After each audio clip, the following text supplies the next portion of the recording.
দেখতেই পারতেছেন হাতে কাঁটা চামচ নিয়ে বসে আছি, খাওয়ার জন্য ওয়েট করতেছি। এই মুহূর্তে আছি লঙ্কাউই বিচে, মানে বিচের পাশে। পানির শব্দ আসতেছে কিনা জানি না, পরিবেশটা খুব সুন্দর। স্পাইসি গার্ডেনে আছি, এখানে আসছি রাতের ডিনার করার জন্য। এখন প্রায় 11টার মতো বাজে হয়তোবা। তো আজকে মালয়েশিয়া থেকে, বাংলাদেশ থেকে যখন মালয়েশিয়া আসলাম, তো আসার পরে আমাদেরকে বিমান যেখানে নামায় দেয় সেই বিল্ডিং থেকে আমাদেরকে বাসে করে আরেকটা বিল্ডিংয়ে নিয়ে যায়। তো আমরা ভাবি যে হয়তোবা টার্মিনাল 1 থেকে টার্মিনাল 2 এর দিকে নিয়ে গেছে, এরকম কিছু একটা ভাবি।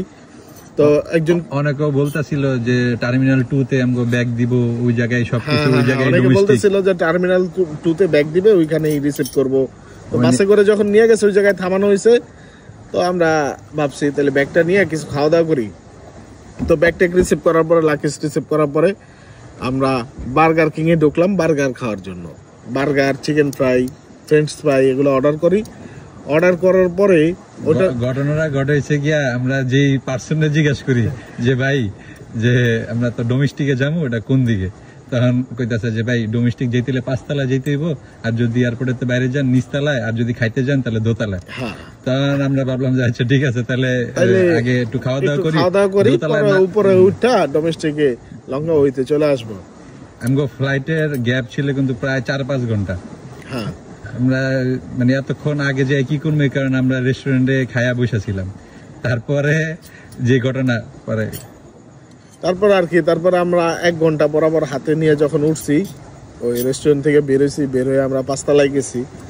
যার পরে বললাম, বিমানের নাম বললাম, ফ্লাইটের নাম বললাম, না বলে এখানে না তো, এটা টার্মিনাল 2 তে। তাহলে আমরা কোথায় আছি? বলে এটা তো টার্মিনাল 1।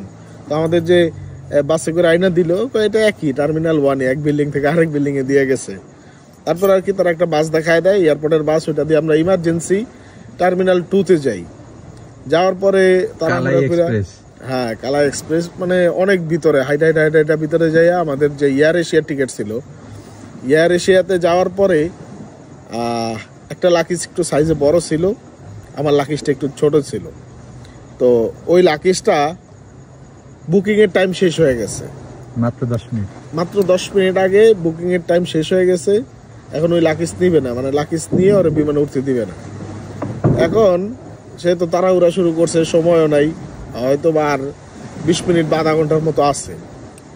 তো তাড়াহুড়া করে আমরা কি করলাম, দৌড়ায় যে একটা লাকিজ কিনতে গেলাম, যে এই লাকিজ নিয়ে বিমানে উঠতে দিতেছে না, এখন একটা লাকিজ কিনে নিয়ে আসি, তাইলে ওটাতে কাপড় চোপড় নেই, এটা না ওই দোকান থেকে পরে যাওয়ার সময় নিয়ে যাব।